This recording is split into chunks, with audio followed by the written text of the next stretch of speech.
Hello guys! Welcome back sa aking channel, Nanay Susie. Ang tips natin ngayon guys ay bigyan ko ng kahulugan ang iyong panaginip. Nanaginip ka na ba na natanggalan ka ng ngipin sa harap o sa bagang? Ano ang ibig sabihin ng panaginip na ito?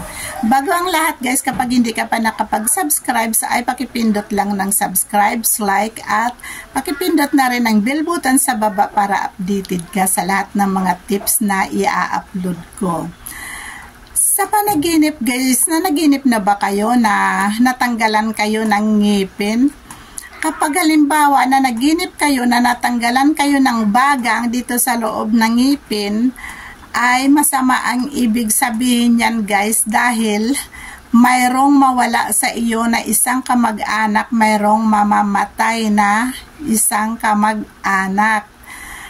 Kapag nanaginip ka naman na natanggal ang iyong artificial na ngipin o pustiso, ang ibig sabihin yan guys ay mayroon kang namatay na malayo na kamag-anak.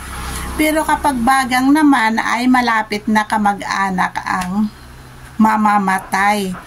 Kapag dito naman sa harap, kapag nanaginip ka na natanggalan ka ng ngipin dito sa harap, ang ibig sabihin yan ay mayroon kang mamamatay na mga kapitbahay o malapit din na kamag-anak.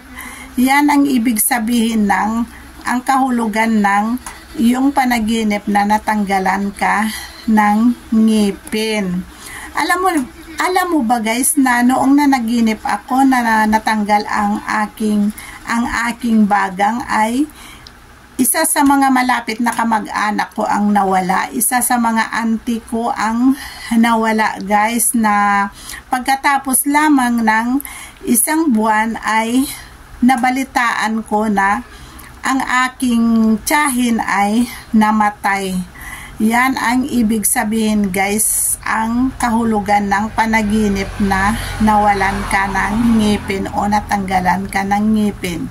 Once na makapanaginip ka guys na natanggalan ka ng ngipin, lalo na yung bagang, kasi yung bagang guys ay isa sa mga malapit na kamag-anak mo, kapatid, pinsan o kaya tiyuhin o kaya yung mother, father mo. Kaya kapag nanaginip ka guys, nasa panaginip mo ay parang natanggal talaga yung ngipin mo dito sa bagang guys, ay kailangan mo guys, pagising mo guys ay ikakagat mo yan guys sa iyong unan at sabihin na lahat ng masama kong panaginip ay dyan ka mag-upok sa unan o kaya sa kahoy. Alam mo ba guys, noong nanaginip ako na nawalan ako ng bagang ay kinagat ko siya sa isang kahoy na bayabas. At alam mo ba guys na ang bayabas na yun guys ay unti-unti na namatay guys.